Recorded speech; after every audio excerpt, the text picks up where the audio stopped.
அறிவிச்சது வந்து நான் வரவேற்கிறேன்.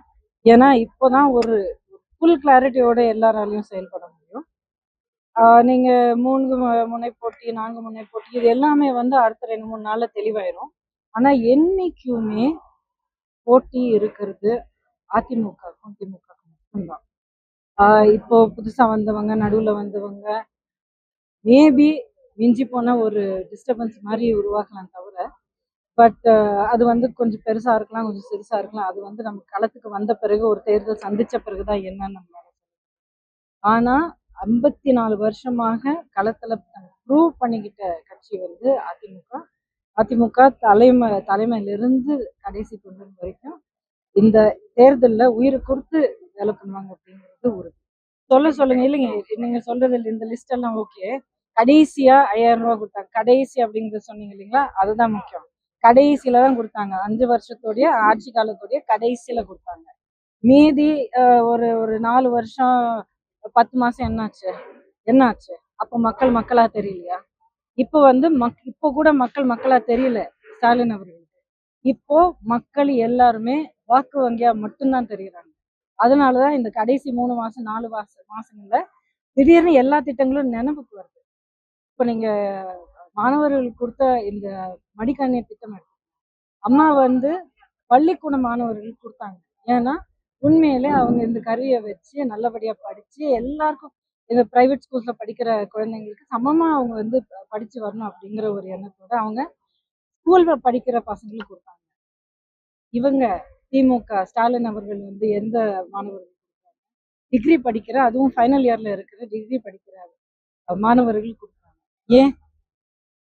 ரொம்ப ரொம்ப ரொம்ப தெளிவா தெரியுது. ஏன்னா அவங்களுக்கு வந்து வாக்குரிமை வந்து திரும்ப திரும்ப சொல்றேன், மக்கள் வந்து திமுகவுக்கும் ஸ்டாலின் அவர்களுக்கும் வெறும் ஒரு வாக்கு வங்கி மட்டும்தான். கூட்டத்தை பார்த்தாங்கன்னா அவங்க வந்து மனிதர்களை பார்க்க மாட்டாங்க, வாக்குகளுடைய எண்ணிக்கை தான் பார்ப்பாங்க.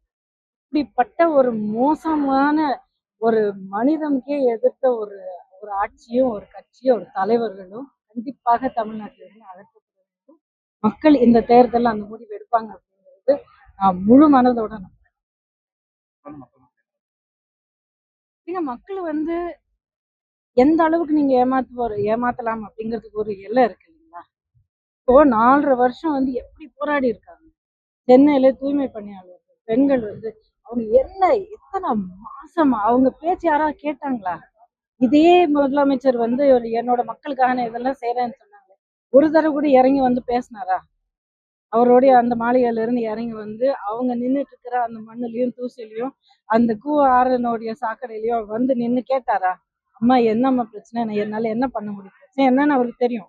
இருந்தாலும் பேச்சுக்காவது கேட்டாரா? இல்ல.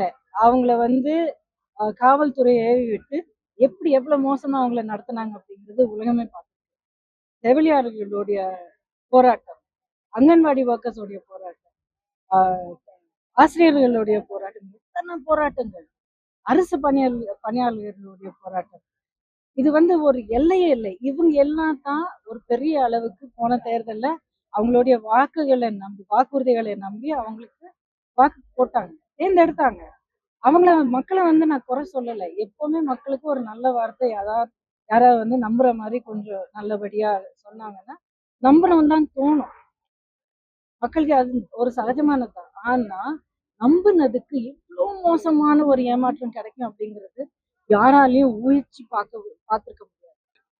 என்ன விளையாடுறீங்களா? விளாத்திக்குளம் கேள்வி நீங்க தான் இப்ப கேட்டீங்க. எனக்கு பாக்ஸோ கேசஸ் அவங்களுடைய அபிஷியல் எண்ணிக்கை, அவங்களுடைய மினிஸ்ட்ரியோட எண்ணிக்கை வந்து பாக்ஸோ கேஸ் மட்டும் 6999 பாக்ஸோ கேஸ். அது வந்து ரெஜிஸ்டர் ஆகப்பட்ட கேசஸ் மட்டும்தான். இன்னும் வந்து ஒரு பார்வைக்கு வராத எத்தனையோ கேசஸ் இருக்கு. எத்தனையோ குழந்தைங்களுடைய பாலியல் வன்முறைகளுடைய விஷயங்கள், அதுக்கப்புறம் இளம் பெண்களும் முதியோர்களும் இது வந்து எவ்வளோ ஒரு ஹியூமனிட்டியை வந்து நம்ம எழுந்தோம் அப்படிங்கிற ஒரு நிலையில நம்ம தமிழ்நாட்டில். இதுக்கு முழு காரணம் வந்து ஸ்டாலின் அவர்களின் ஆட்சியில, திமுக ஆட்சியில தமிழ்நாட்டு முழுவதும் ஒவ்வொரு குக்கிராமத்திலையும் சரி கஞ்சா புழக்கம். கஞ்சா மட்டும் இல்ல, இன்னும் இந்த போதைப் பொருட்கள் சிந்தட்டிக் ட்ரக்ஸ் அப்படின்னு சொல்லுவாங்க. இந்த ட்ரக்ஸை சாப்பிட்டா அந்த சாப்பிட்டவங்கள மேல இருக்கிற ஒரு ஒரு எஃபெக்ட் எப்படி இருக்கும் அப்படிங்கிறது வார்த்தையால சொல்ல முடியாதுன்னு சொல்லுவாங்க. ஆனா அவங்க செயலால செஞ்சு காட்டுறாங்க. ஏங்க, கொஞ்சம் கூட மனுஷனா இருக்கிறவங்க பச்சை குழந்தைய பார்த்து, இல்ல ஒரு 79 வயசு மூதாட்டிய பார்த்துட்டு அப்படி பண்ண முடியுமா? அவ்வளவு கொடூரமா நடந்துக்க முடியுமா? ஸ்டாலின் அவர்களுடைய ஆட்சியோட மிகப்பெரிய பெருமை வந்து இப்படி இந்த போதைப் பொருட்களால இந்த இந்த போதைப் பொருட்களுடைய பரவலான ஒரு ஒரு விற்பனையால இந்த தலைமுறையும் அடுத்த 2 தலைமுறையும் இளைஞர்களை வந்து அவர் வந்து நாசமாகிட்டார், அழிச்சிட்டார் அப்படிங்கிறது. கரூர் சம்பவத்தை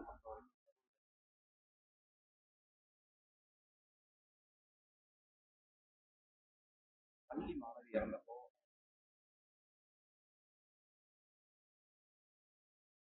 ஒரு அசால்ட்டா செயல்பட்டாங்க. நீங்க கேட்ட இந்த கேள்வியிலேயே திமுக ஒவ்வொரு பொறுப்பாளரோ இல்ல தலைவரோ இல்ல மந்திரியோ யாரா இருந்தாலும் ஒட்டுமொத்தமா அவங்க எல்லாரோடைய பார்வை என்ன அப்படிங்கிறது இதுலயே தெரியுது. அதான் திரும்ப திரும்ப சொல்றேனே, திமுகவை பொறுத்த வரைக்கும் ஸ்டாலின் அவர்களுடைய அந்த மந்திரி வர்க்கத்தை பொறுத்த வரைக்கும் மக்கள் எல்லாருமே வாக்கு எண்ணிக்கை மட்டும்தான், வாக்கு வங்கி மட்டும்தான். மக்களை பார்த்தாங்கன்னா ஒரு ஒரு சூழலை பார்த்தாங்கன்னா இங்க வந்து நம்மளால இத்தனை வாக்கு சேகரிக்க முடியும், அதனால நம்ம போய் இந்த வார்த்தைகள் இந்த டயலாக் சொன்னா இந்த வரி நமக்கு ஒரு சிம்பத்தி கிடைக்கும், இந்த இடத்துல போய் நின்னா நமக்கு வந்து அடிதான் விழும் அப்படின்னு சொல்லி ஒரு சில பக்கம் போக மாட்டாங்க. ஏன்னா அங்கே நடந்த அந்த கொடூரத்துக்கு இவங்க தான் பொறுப்பாயிடுவாங்க. ஆனா கரூர் மாதிரி சம்பவத்துல இது வரைக்கும் பொறுப்பு யார் பக்கம் இருக்கு, என்ன நடந்தது எப்படிங்கிறது இன்னும் விசாரணை நடந்துட்டு இருக்கிற அந்த நிலையில அவங்க வந்து ஆரம்பத்திலேயே போய் நாங்க தான் உத்தமர்கள் அப்படின்னு சொல்லிட்டு ஒரு அட்டண்டன்ஸ் போட்டுட்டாங்க. ஏன் மற்ற ஒவ்வொரு இடத்துலயும் இந்த மாதிரி குழந்தைங்களுக்கும் இளம் பெண்களுக்கும் முதியோர்களுக்கும் இவ்வளவு வந்து கொடூரமான ஒரு குற்றங்கள் நடக்குது. ஒரு ஒரு இடத்துக்கு கூட போய் நின்று அவங்க வந்து என்ன ஆச்சு ஆறுதல் சொல்றது விடுங்க, பொறுப்பெடுத்திருக்கீங்களா? இல்ல, திரும்ப திரும்ப அவங்களுடைய செயல்களால உறுதிப்படுத்துறாங்க. திமுகவை பொறுத்த வரைக்கும் ஸ்டாலின் அவர்களுடைய இந்த ஆட்சி, அவருடைய தலைமையை பொறுத்த வரைக்கும் தமிழ்நாட்டு மக்கள் வந்து வெறும் ஒரு வாக்கு வங்கி மட்டும்தான். சொல்லுங்க நீங்க.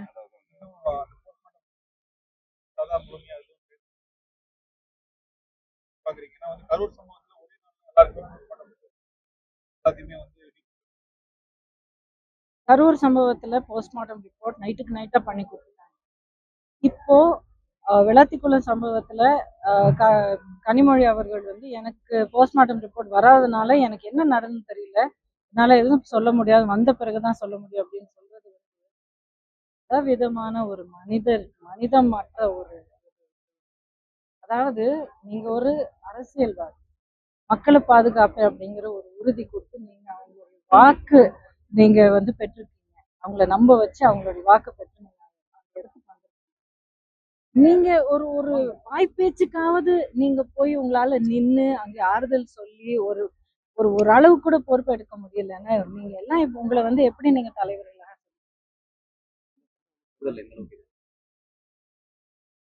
தேர்தல கண்டிப்பாக வந்து இதனால எஃபெக்ட் ஆகணும். ஏன்னா இதுதான் சாதாரண மக்களுடைய வாழ்க்கை.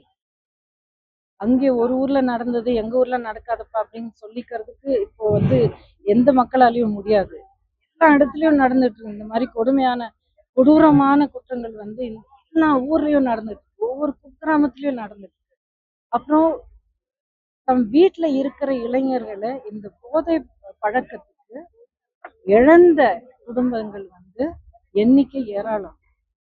ஒரு தெருவுல போனீங்கன்னா 3 வீடு 4 வீட்டுக்கு ஒரு தடவை ஒரு ஒரு குடும்பம் அவங்க வீட்டுல அவங்களுடைய இளம் மகன் வந்து இந்த பழக்கத்துக்கு அடிமையாகி அந்த குழந்தைய வந்து அவங்க இழந்துட்டாங்க. அவ்வளவுதான், உயிரோடு இருந்தும் அவங்களுக்கு வந்து இல்லை அந்த குழந்தை. இந்த மாதிரி எத்தனை குடும்பங்கள் வந்து சதறி போயிருக்கு. எல்லாமே திமுக ஆட்சியில் நடந்த இந்த இந்த போதைப் பொருட்களுடைய விற்பனையால மிகப்பெரிய பிசினஸா நடத்துறாங்க, மிகப்பெரிய பிசினஸா நடத்துறாங்க தமிழ்நாடு முழுவதும். மக்கள் மனசுல இருக்கிற அந்த கோபமும் அந்த விழிப்புணர்வும் அந்த ஒரு செயல்லயே தெரியுது இல்லையா உங்களுக்கு? கரெக்ட் தானே? இதனாலதான் நான் திரும்ப திரும்ப சொல்றேன், இவ்வளவு கொடூரமான சம்பவங்கள் நடந்த பிறகு கூட மக்கள் வந்து கண் தெளியலன்னா அதுக்கப்புறம் ஒன்றும் பண்ண முடியாது. ஆனா மக்கள் வந்து கண் முழிச்சிட்டாங்க, அவங்க புரிஞ்சிடுச்சு. தேங்க்யூ.